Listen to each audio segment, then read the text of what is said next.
अस्सलामुअलैकुम बच्चों। ये आपकी 7th क्लास की उर्दू किताब जान पहचान का तीसरा सबक है। बच्चों, हमारे आज के इस सबक का टॉपिक यानी मौजू है कुनैन। बच्चों, हो सकता है आप में से ज़्यादातर इस नाम से वाकिफ़ ना हों, लेकिन बच्चों, ये कुनैन वो चीज़ है जिसने इंसानी आबादी के एक बड़े हिस्से को मलेरिया जैसी ख़तरनाक बीमारी से बचाने में अहम रोल अदा किया है। जी हाँ बच्चों, मलेरिया जिसके बारे में हम सभी जानते हैं कि ये वो बीमारी है जो प्लाज्मोडियम नाम के एक पैरासाइट के ज़रिए हमारे रेड ब्लड सेल्स में पहुंचने से होती है। और ये पैरासाइट एक मादा मच्छर जिसको हम एनाफिलिस कहते हैं, इसके ज़रिए हमारे ब्लड सेल्स में पहुंचता है। बच्चों, एक दौर ऐसा भी था जब इस मलेरिया नाम की बीमारी से दुनिया भर में हर साल करोड़ों की तादाद में लोग हलाक हो जाते थे। मौजूदा दौर की बात करें तो कुछ आंकड़ों के मुताबिक अब भी हर साल 20 से 30 लाख लोग इस बीमारी से हलाक हो जाते हैं, यानी मारे जाते हैं। बच्चों, ये बीमारी ज़्यादातर भूमध्य रेखा के आसपास के मुल्कों में पाई जाती है, और इनमें भी ज़्यादातर अफ्रीकी मुल्क हैं जो सहारा और कालाहारी जैसे सहराई इलाकों यानी रेगिस्तानी इलाकों के आसपास बसे हुए हैं। तो बच्चों, हम अपने सबक का आगाज़ करते हैं। आज कुनैन की गोलियों के बारे में कौन नहीं जानता। ये मलेरिया जैसी ख़तरनाक बीमारी की दवा है। हाँ बच्चों, कुनैन की गोलियों के बारे में आज तकरीबन ज़्यादातर लोग जानते हैं। उसकी वजह क्या है कि ये मलेरिया जैसी ख़तरनाक बीमारी जिससे हर साल करोड़ों लोग मारे जाते थे, उसकी दवा है। कुनैन की गोलियां सिनकोना नाम के पेड़ की छाल से तैयार की जाती हैं। अब देखो बच्चों, ये दवा किस चीज़ से तैयार होती है। एक पेड़ है सिनकोना। अब ये सिनकोना पेड़ जो है, इसकी छाल इसकी दवा के तौर पर काम आती है। इसकी छाल से इसकी टैबलेट्स यानी दवा बनाई जाती है। सिनकोना की इस सिफत सिफत कहते हैं बच्चों क्वालिटीज़, खासियत। तो बच्चों, सिनकोना की इस सिफत का पता बड़े अजीब व गरीब अंदाज से चला। किस तरह से चला। सिनकोना पेड़ उस वक्त जनूबी अमेरिका के जंगली पेड़ों में शुमार किया जाता था। बच्चों, सिनकोना जो पेड़ है, ये उस वक्त के जनूबी अमेरिका कहेंगे बच्चों, साउथ अमेरिका को।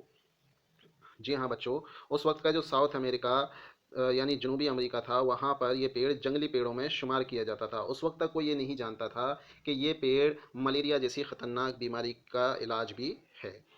आगे देखो। पहाड़ों में रहने वाला एक आदमी उस वक्त मलेरिया के मरज़ से परेशान था।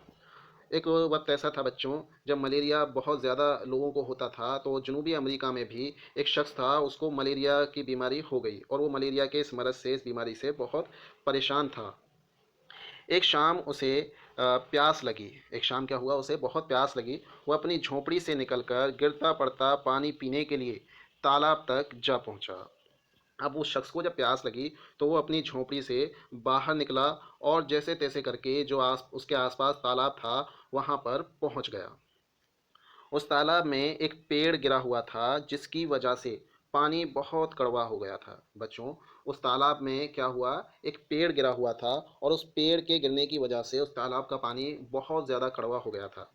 बीमार आदमी ने थोड़ा सा कड़वा पानी पिया, और वापस लड़खड़ाता हुआ अपनी झोंपड़ी में चला गया। उस शख्स ने क्या किया, वो जो कड़वा पानी था उसको थोड़ा सा पिया, और वापस पीकर अपनी झोंपड़ी में पहुंच गया। अगले दिन सुबह जब वो सोकर उठा, तो भला चंगा था। अगले दिन जब वो सोकर उठा, तो वो बिल्कुल सेहतयाब हो चुका था, ठीक हो चुका था। भला चंगा यानी सेहतयाब होना। उसने इस बात का जिक्र अपने आसपास रहने वाले लोगों से किया। ये बात सुनकर लोग बहुत हैरान हुए। जब उसने इस बात का जिक्र अपने आसपास के लोगों से किया, तो वो लोग इस बात पर बड़े हैरान हुए कि वो मलेरिया जैसी ख़तरनाक बीमारी से बिल्कुल सेहतयाब हो चुका है। उसकी ये बात जब दूसरे लोगों ने सुनी, तो उन्हें भी बड़ी हैरत हुई। जब और लोगों तक ये बात पहुंची, तो वो भी बड़ी हैरत से इस बात को सोचने लगे कि आखिर मलेरिया जैसी बीमारी से कोई कैसे ठीक हो सकता है। आखिर उस तालाब के पानी में ऐसी कौन सी ख़ास बात थी जिसकी वजह से मलेरिया जैसी ख़तरनाक बीमारी ठीक हो गई। तो बच्चों, उन लोगों ने सोचा कि आखिर इस तालाब में ऐसी कौन सी ख़ास बात है कि इसका पानी पीकर ये शख्स पूरी तरह से सेहतयाब हो गया है। गौर करने पर मालूम हुआ कि वही पेड़ सिनकोना इस आदमी के ठीक होने की वजह है। जब उन लोगों ने गौर किया, वहाँ आसपास तलाश किया, तो उन्होंने क्या किया कि उन्होंने देखा कि उस तालाब में एक पेड़ गिरा हुआ है, और ये पेड़ कौन सा था बच्चों? सिनकोना। तो उन्होंने इस बात का अंदाज़ा लगा लिया कि ज़रूर ये सिनकोना पेड़ की वजह से इस तालाब का पानी कड़वा हुआ है, और इसी की तासीर से इसकी बीमारी पूरी तरह से ठीक हो गई है। इस तरह सिनकोना की छाल मलेरिया की दवा के तौर पर इस्तेमाल की जाने लगी। बच्चों, इस तरह से जब लोगों को ये मालूम हो गया, तो उन्होंने सिनकोना पेड़ की छाल को दवा के तौर पर इस्तेमाल करना शुरू कर दिया। किसकी दवा? मलेरिया की। बाद में ये बात वहाँ के वायसराय को मालूम हुई। अब जब वहाँ का जो हुक्मरान था, वायसराय था, उसको जब ये बात मालूम हुई, उसी वायसराय के ज़रिए सिनकोना स्पेन पहुँचा। अब जब उस वायसराय को ये मालूम चला कि इस पेड़ की छाल से मलेरिया जैसी बीमारी को ठीक किया जा सकता है, तो उसके ज़रिए ये बात कहाँ तक पहुँच गई? स्पेन। अब स्पेन क्यों पहुँची? क्योंकि वो जो हुक्मरान था, वो वायसराय था, वो स्पेन का रहने वाला था, और उस वक्त जनूबी अमेरिका के उन मुल्कों पर स्पेन की हुकूमत थी, जिस तरह से हमारे मुल्क पर अंग्रेज़ों की हुकूमत थी, ठीक उसी तरह से। यहीं से सिनकोना यूरोप के दीगर ममालिक में पहुंचा। अब जब ये स्पेन पहुंचा, चूंकि स्पेन यूरोप का एक मुल्क है, तो स्पेन से इस दवा की खबर, यानी इस सिनकोना नाम के पेड़ की तासीर की खबर यूरोप के दीगर यानी दूसरे ममालिक, ममालिक यानी मुल्क की जमा, ये ममालिक यहाँ पर किसकी जमा है? मुल्क की। तो दूसरे मुल्कों में भी ये बात पहुंच गई। आज दुनिया के आज दुनिया भर में सिनकोना की छाल से कुनैन बनाई जाती है। बच्चों, जब ये बात यूरोप के दूसरे मुल्कों में भी फैल गई, तो इस पर जो है रिसर्च शुरू हुई, और इस पेड़ की खाल से कुनैन नाम की दवाई बनकर तैयार हुई।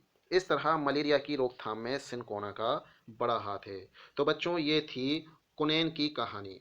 उम्मीद है आप सबको अच्छे से समझ आया होगा, और जो मालूमात मैंने आपको बताई, वो आपको बहुत पसंद आई होगी। तो बच्चों, आइए अब हम इसके सवाल जवाब और दूसरी चीज़ें देख लेते हैं।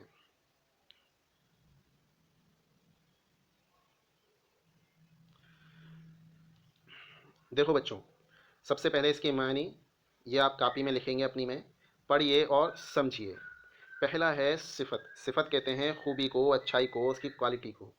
जुनूबी, जुनूबी को दक्खनी यानी दक्षिणी यानी कि साउथर्न। अजीबो गरीब, अजीबो गरीब यानी अनोखा। भला चंगा यानी सेहतमंद, और दीगर कहेंगे दूसरे को। और ममालिक यहाँ पर किसकी जमा है? मुल्क की। आगे देखो बच्चों, अब देखो यहाँ पर पहला सवाल है, कुनैन की गोलियाँ किस काम आती हैं? ये पहला सवाल हो गया आपका। कुनैन की गोलियाँ जो है किस काम आती हैं? तो बच्चों, इसका जवाब हम इस तरह से लिखेंगे। देखिए, कुनैन की गोलियाँ मलेरिया जैसी खतरनाक बीमारी के लिए दवा के तौर पर काम आती हैं। तो बच्चों, आप अपने पहले सवाल का जवाब इस तरह से लिखोगे। बच्चों, हमारा दूसरा सवाल है, तालाब का पानी कड़वा क्यों हो गया था? तालाब के पानी के कड़वा होने की वजह क्या थी? तो बच्चों, इसका जवाब हम लिखेंगे, तालाब में सिनकोना नाम का पेड़ गिरा हुआ था, जिसकी वजह से पानी बहुत कड़वा हो गया था। इस तरह से आप अपने दूसरे सवाल का जवाब लिखोगे। अगला सवाल देखें। सिनकोना पेड़ की छाल में मलेरिया के लिए सॉरी सिनकोना पेड़ की छाल मलेरिया के लिए किस तरह मुफीद साबित हुई? मुफीद यानी फ़ायदेमंद। तो बच्चों देखो, ये सिनकोना पेड़ की छाल मलेरिया के लिए किस तरह मुफीद साबित हुई, इसका जवाब हम इस तरह से लिखेंगे। जनूबी अमेरिका के इलाके में मलेरिया के मरीज़ एक शख्स ने एक रोज़ तालाब का पानी पिया, जो सिनकोना पेड़ के गिरने की वजह से कड़वा हो गया था। इस पानी को पीने के बाद वो पूरी तरह से सेहतयाब हो गया। जब लोगों को इस बात का इल्म हुआ, तो सिनकोना की छाल से मलेरिया की दवा बनाई जाने लगी। इस तरह सिनकोना की छाल मलेरिया के लिए मुफीद यानी फ़ायदेमंद साबित हुई। तो बच्चों, ये आपके तीसरे सवाल का जवाब हो गया। आप इसका जवाब ठीक इसी तरह से लिखेंगे।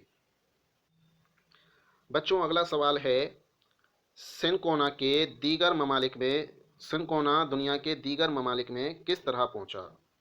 सिनकोना का जो पेड़ है, इसकी मालूमात दुनिया के दूसरे मुल्कों तक किस तरह से पहुंची? तो बच्चों देखो, इसका जवाब हम लिखेंगे,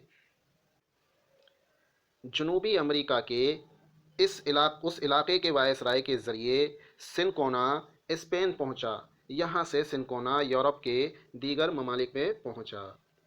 तो बच्चों ये आपके चौथे सवाल का जवाब हो गया। अगला सवाल देखें,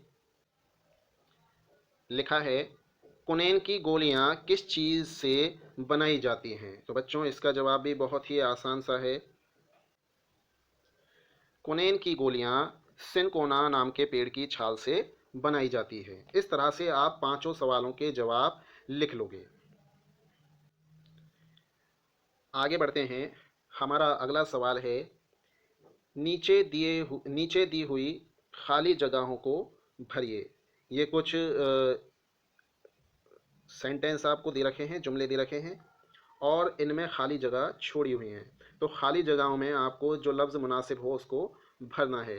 तो बच्चों मैं आपको बता देता हूँ। देखो पहला जो है इसमें आएगा आपके, ये मलेरिया जैसी ख़तरनाक बीमारी की दवा है। आप यहाँ पर क्या लिखोगे इस खाली जगह में? मलेरिया। इस वाली खाली जगह में मलेरिया लिख लेना। दूसरा देखो, एक आदमी उस वक्त मलेरिया के किससे परेशान था? मरज़ से। तो इसमें आप लिखोगे मरज़, मीम रे ज़्वाद। उसके बाद देखो, अगले दिन सुबह जब वो सोकर उठा तो भला चंगा था। यहाँ पर आप क्या लिखोगे? भला चंगा। ये इसमें भर दोगे। नेक्स्ट देखो, आज दुनिया भर में किसकी छाल से कुनैन बनाई जाती है? सिनकोना। तो यहाँ पर आप जो है इसमें सिनकोना लिख दोगे। पांचवा देखो, मलेरिया की रोकथाम में किसका बड़ा हाथ है? सिनकोना का। तो इसमें भी आप जो है सिनकोना लिख दोगे। इस तरह से आपके खाली जगह वाले सवाल पूरे हो गए। अगला देखो,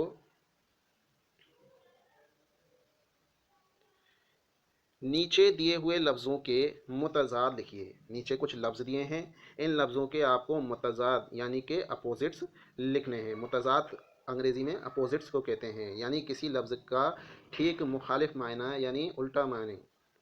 अब देखो पहला है बीमारी। अब देखो बीमारी का जब हम मुतज़ाद यानी अपोजिट लिखेंगे तो क्या बनेगा भाई? बीमारी का मुतज़ाद हम लिखेंगे तंदुरुस्ती। क्या लिखेंगे बच्चों? तंदुरुस्ती।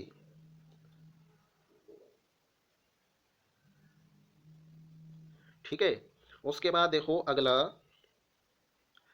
कड़वा। अब देखो कड़वा का जब हम मुतज़ाद यानी अपोजिट लिखेंगे तो कड़वा का लिखेंगे मीठा। ठीक है। इसके बाद देखें झोंपड़ी।